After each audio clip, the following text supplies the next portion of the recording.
figure out like what your craft is. Like, I think what I see a lot of times is that there's dietitians that see other dietitians and they like what they see, but they don't necessarily realize that that's not them.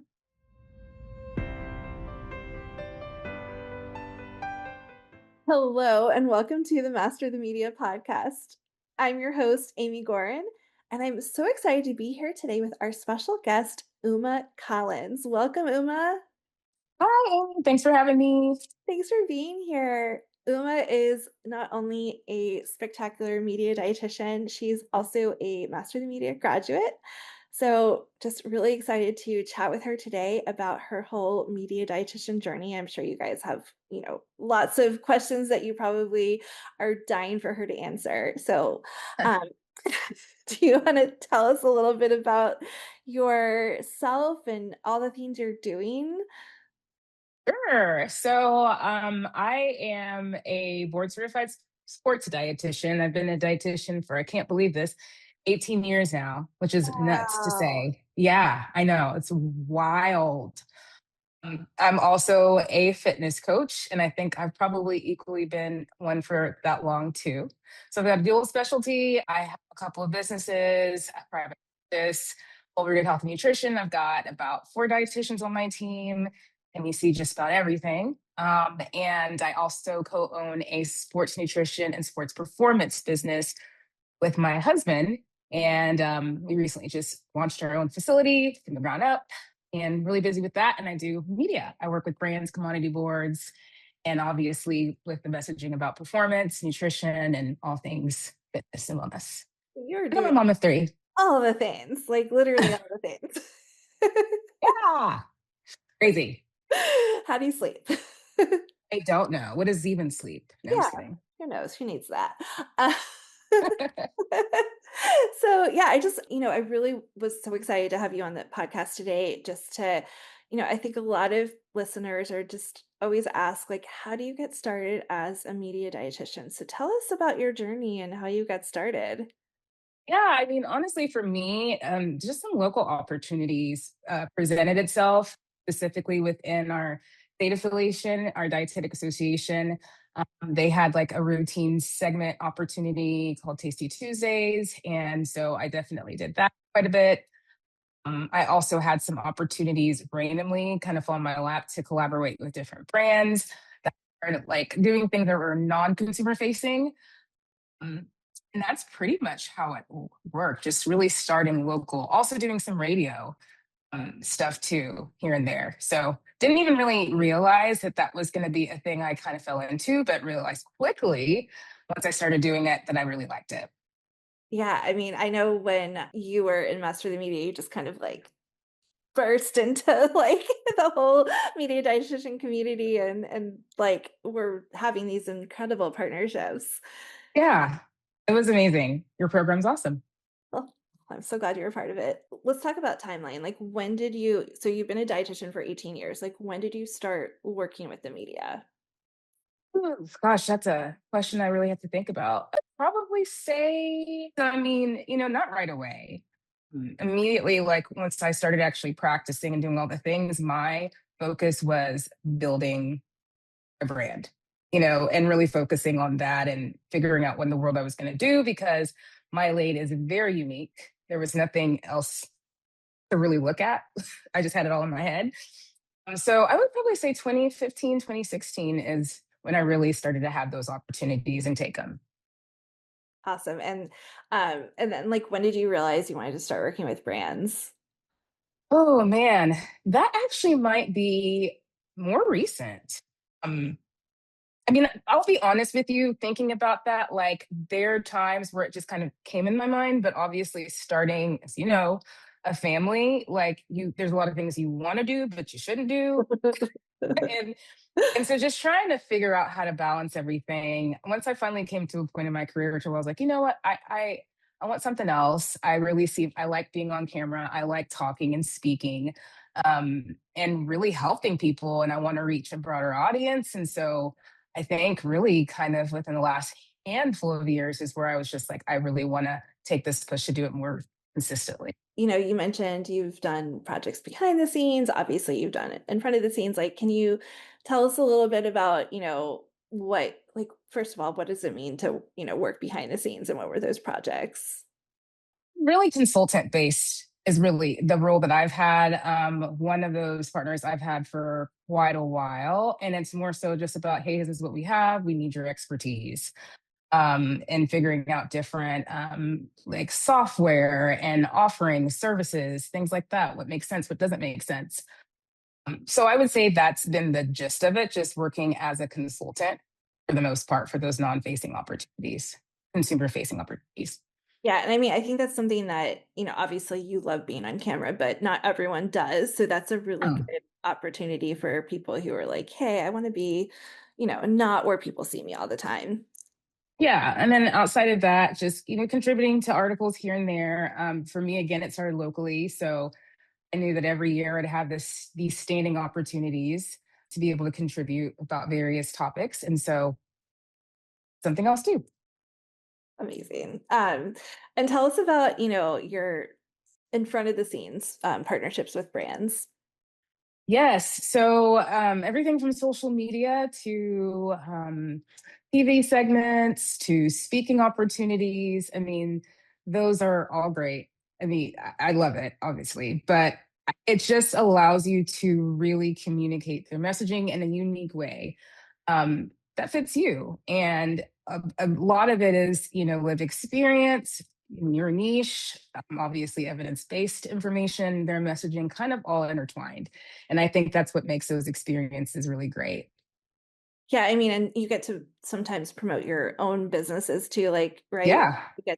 You've done projects where the brand is filming at your fitness studio, right? Yes, I can't. Yeah, thank you for bringing that up. Yeah, also that. Yeah, and just being able to have that, like just being on their performance hub, even creating a performance hub. I have a project I'm working on. So it's nice to be able to just have opportunities kind of land in your lap and also seek those out. What have been some of your favorite brand partnerships? Oh man, specifically or type? Let's talk about specifically. Yeah, I mean, definitely now since you brought that up.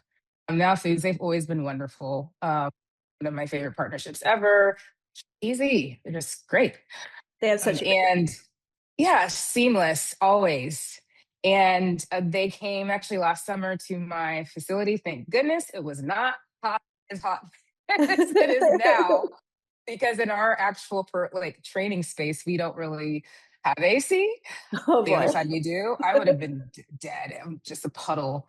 But they came down and we filmed about, I think, about 8 different videos for their sports performance hub about their products, different topics that I really felt passionate about and some intertwined with their messaging. So that was a really great experience.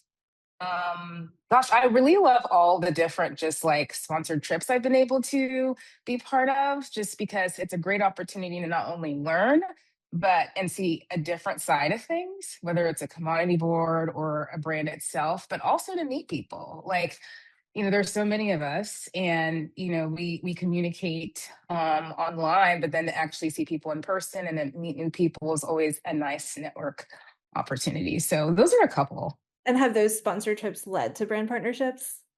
For sure, for sure. And I think, everything is all about alignment and timing. Sometimes sometimes it's not the right time. And sometimes different brands, commodity boards have different focuses and goals throughout the year and seasons. So I think that's definitely something for people to consider when they're looking for those partnership Yeah, opportunities. I mean, sometimes it takes, like sometimes a partnership can be like, hey, let's work together next week. And sometimes it's like, let's start talking and work together next year, Yeah, you know, exactly. or And both are great. yeah, Both are equally as um, what I would consider to be a success and, yeah, and yeah. exciting. You can plan things out if it's, in the future, especially if you Exactly. have kids. Absolutely. Man, that part. I know. Would you say like your being out there in the media and doing those brand partnerships has helped you clientele for your nutrition business and your fitness studio? Absolutely. Without a doubt, I think there's something to be said about knowing a dietitian, knowing a professional that has these opportunities, that's been able to speak on a greater platform. It is just different, and I think that a lot of people respect that and excites them, and obviously gives you that additional layer of credibility. Yeah, I mean, they're like, "Hey, I wanna work with that famous dietitian," Yeah, and you're that famous dietitian. I was like, oh, am I okay? Yeah. Just here to help. What would what advice would you give to someone who's just starting out and wants to get into this world? Oh man, figure out like what your craft is. Like, I think what I see a lot of times is that there's dietitians that see other dietitians and they like what they see, but they don't necessarily realize that that's not them. Like, for instance, okay, they see somebody on social media. Oh, that looks cool. I want to do that. Like, those videos are cool, but then they're not the type of person that really maybe is good at expressing themselves in that way. So figure out like, what you rock at. Like, what do you rock it at? Is it writing? Um, I'm not the best writer, but I can write. You know what I mean? And so once you figure that out, then you're able to kind of maybe seek out those local opportunities, kind of how my journey was. And then, as you start to get more comfortable, then really start connecting with those bigger brands. You know, that would be my 2 cents. And then I do have to say this. I think it's so important to be media trained. I just have to say it. If you were able to do that, do it. Yeah, I mean, of course, I agree because I am the media trainer, but we've had Makes brands a come difference. and say to us and say, like, "We don't wanna waste our time with, like, having to start with someone from, like, ground zero and, like, teach them how to talk to the media." It really is a big deal. It's a big deal. And I mean, it helps you in negotiations. It helps you with maybe you feel as though you do know, like you speak you have a lot of speaking opportunities, you have a bubbly personality. That doesn't necessarily mean that, you don't need to be media trained. There's so many different elements that you may not realize that you need, and that you can maybe sharpen that you already have at any level of experience. Yeah. I remember the first time I ever did, like, national TV, and I was working at a magazine at the time, and I had they gave me a media trainer, and I was like, "Okay, you're gonna be on TV tomorrow," and I remember, my hands were they're like, "Keep your hands in a box," but it's all those little things, and then Yeah. every time you do it, you get even better, and you feel more confident. Absolutely. And like how to better prepare for certain types of opportunities. And maybe you explore unique opportunities and realize, hey, that's not for me. Like I tried, but that's not my jam. And so media training will allow you to have a better understanding of all of those different.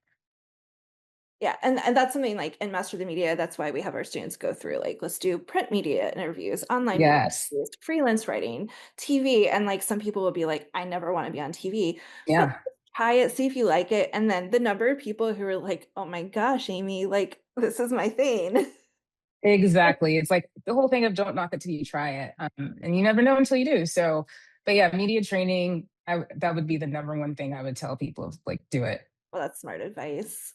Let's talk a little bit about your experience with Master the Media because Yeah. obviously you had experience before you joined. I don't even remember what year you joined. It was what, 3 or 4 years ago, something like that. Yeah. I think about three. Yeah. Yeah, but obviously you'd been a dietitian for a while and you'd had some media experience and whatnot. So let's talk about kind of, what made you decide as an experienced dietitian to join Master the Media? Yeah, for me, it's kind of like already what I said. Like I knew that there's still something more things to learn. Didn't ever really have any formal media training prior to that, to be completely honest. So, and I knew that this was a season in my life in which I really wanted to do it on a more routine basis. And so I was like, if I'm going to do it, just like anything else I've pursued, I'm going to do it 100%. And heard nothing but great things about your program. So I was like, okay, let's go. And you were when you say 100%, you guys, A plus student, even though we don't give out grades. Well, thank you. I mean, hey, it's It's a great investment of your time, but you got to put the effort in. And I feel like you and your coaches did a great job in terms of guiding us, giving us feedback. Um, I mean, yeah, it was great. Well, we loved having you. And I mean, how would you, I guess, can you kind of explain a little bit about how, how being a master of the media kind of like helped you connect with those brands that you wanted to work with? Absolutely. I mean, you guys have a lot of connections, a lot of trusted brands and commodity boards that know that whoever you recommend is going to be a good recommendation. So I think having those opportunities posted in the group was really great. And also just those email blasts that you did as well, kind of featuring a student of the week, I think it was, or student of the, I don't know what Yeah, it was. now we do 5 students a week just because like Okay, we were cool. we were like we were so backlogged with doing one student a Yeah. week. I So could see that.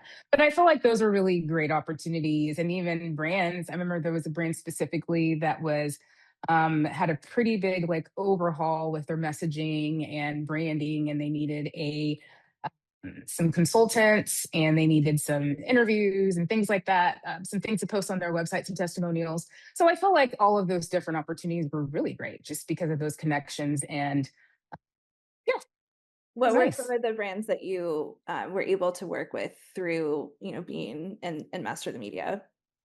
Yes, so I'm gonna have to make sure I say it. So Impossible Foods was one. Doctor's Best was another. My goodness, I'm drawing a blank. There was definitely more, but I'm really trying to pull from memory on the spot. It's okay. Do you want to tell us a little bit about those partnerships? Yeah, Impossible Foods was great. I mean, like I said, they were who I was referencing to and needing that consultant team at the moment. And they were redoing their website, redoing their messaging, and just needed some advice from a group of diverse dietitians. And so I was able to be part of that group, provide a testimonial just about my 2 cents on their products. So that was really neat to be able to be a part of the leadership and actually help curate that shift. And then Doctor's Best, they were kind of, I would say some similarities too, but they did it in the form of doing different reels and more educational content about their products and really highlighting what makes them stand out from other competitors. So those two opportunities were really neat. Oh, awesome. I mean, yeah, I think it's so interesting because like truly every brand has, and you can help shape what the deliverables that, that happen. But every brand has, a different goal and a different, place of where they are and what they need help with. And so I think that's one of my favorite parts is kind of figuring out how to help, a specific brand where they are at the moment. Absolutely. And they're always so appreciative. I know that there was quite a few, even though it may have not been a direct connection, there was a lot of like distance from your team on, hey, these are the proposals I have. Like, what do you guys think? And so those are really great too. Like, Yeah, so that's something helpful. that we've actually even amped up more since you've been in the program is like pretty much anything a student is like, "Hey, can I have this proposal reviewed or this, reply back to a brand or, pretty much anything." We give like pretty fast feedback on that. Love it. Love it, love it, love it. No, but there's definitely more. I'm like trying to recall Well, what I'm happened putting you on the yesterday. spot, And yeah, yeah. so. Let's talk about money if you are open to it. How like, can you whatever you're comfortable sharing, I think people always wanna know, like, what can I earn as a media dietitian or, a media physician or a media, healthcare Anything professional for professional. anyone who's listening. I will just simply say you can earn up to what's equivalent to a whole nother salary. Which is wild, right? Absolutely. It is wild. And I mean, and it's wild when you really think about like what we do day to day is essentially what you're doing when you're working with brands. You're communicating evidence-based information to help people, right? To make sure that you are also clearing up some or debunking some myths, that type of thing. And so to be able to work with brands in that way, basically doing what you do in an elevated level and getting paid for it is pretty nice. Yeah, and the hours, it's, like, way less time than, like, Yeah. it's the equivalent of a whole 'nother salary or more, it could be even more, but it's not the time spent of a whole 'nother job. Absolutely. I mean, That part. And I think once you know how to, intertwine that with what you're already doing or make adjustments even, that's where the magic happens, in my opinion. Yeah, I mean, definitely. And I think you actually, that just got me thinking more about your physical studio that you have, and like, how have you been able to kind of utilize that for, more out of the box partnerships? Because, brand partnerships aren't just, go on TV, write a Right. blog post, do social media. Like, they can be anything you can think of. Yeah, I mean, as far as just my facility in general, I think there's definitely something to be said about that. So even with like a partnership I had like last year with a brand that was, very much for a short period of time, it was nice to be able to say, okay, like we want you to do XYZ at your, like that's legit. That's different, that's unique. So I think having the facility, having the space definitely allows me to leverage, and my discussions, negotiations, and it allows me to just kind of be, stand down and be creative, really. Yeah, I mean, plus, like, that's also built-in advertising for your facility. Exactly. It really is. And I mean, and even in just the past year, we've been blessed to have some just exponential growth. And so, yeah, I mean, you can't go wrong with that. Thank Congratulations. you. Is your husband, what's his background? Like, is he a trainer? So he's a strength and conditioning specialist. Essentially, he is what you would consider gold standard in terms of training athletes.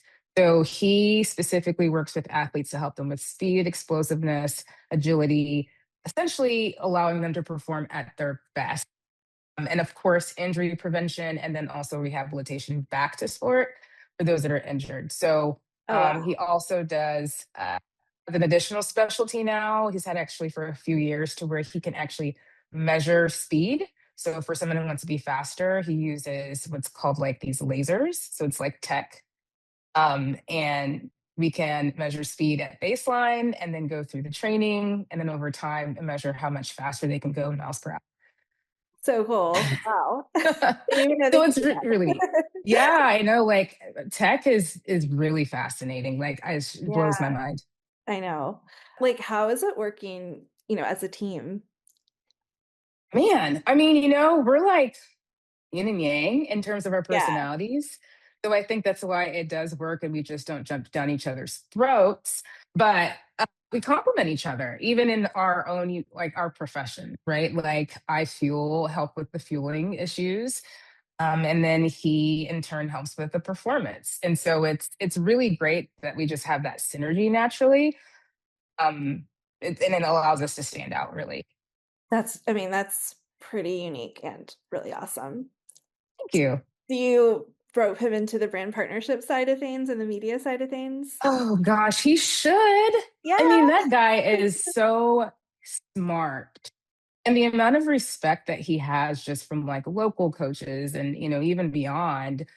I mean, he just was invited to be on a committee, sports performance committee for the PT and exercise physiology department at some university. Like Wow. he knows his stuff and he's really good at what he does. He constantly has like pros come in the off season, works with them, collegiate. High school sports is really big now with all the NIL deals. So he needs to 100%. Yeah, so maybe that's on your future list. Yeah, for sure, for sure, for sure. Yeah. Well, is there anything else that you want listeners to know about just, getting into this whole space of working with media and working with brands? Gosh, do it. If you have any inkling of a desire, do it. And even if you haven't considered it and somehow you stumble across this episode, like do it. Like because the possibilities truly are endless. It allows you to grow. It's always going to stretch you and give you opportunities beyond what you probably ever knew that you could have. And I you get to reach a larger base of people, a larger group and community. And there's something to be said about that. Like that is what we want to do. We want to help people. And so you get to help more people. Exactly. I think it's like, 'cause I mean, it's obviously working one-on-one is or small groups is great, but like from if you do both, if you do that and you work with the media and you work with brands, like you can reach millions of people So everywhere. much more. Yeah. Absolutely. So do it. I think everybody should at least try. Even if it's just, hey, I did a segment. Hey, you did Yeah. it. You just reached like thousands of people. So Exactly. it's amazing. Well, where can people find you? So I'm on Instagram and TikTok. It's sassy.sports dietitian. And then I'm on LinkedIn. It's just my first and last name, Umo Callins. Amazing. And you also have a podcast, right? That people can listen to? I do with my friend and colleague Bree. It's Hot Tea with Uma and Bree. And we actually talk about all things entrepreneurship and the sports performance, wellness, nutrition, and fitness space. And so the whole goal of our podcast is to have a safe space, a think space for people to be able to, hear what they need to hear about various topics of business ownership with zero gatekeeping. So important, so much needed. So thank you so much for being here with us Thank today. you for having me. That's amazing. And for you guys who are listening and you're like, hey, I want to learn more about becoming a media health professional, whether you're a dietitian, physician, or other health professional, we are hosting a free masterclass next Wednesday at 1 p.m. Eastern Time. So go grab your free spot at masterthemedia.co/masterclass. See you there.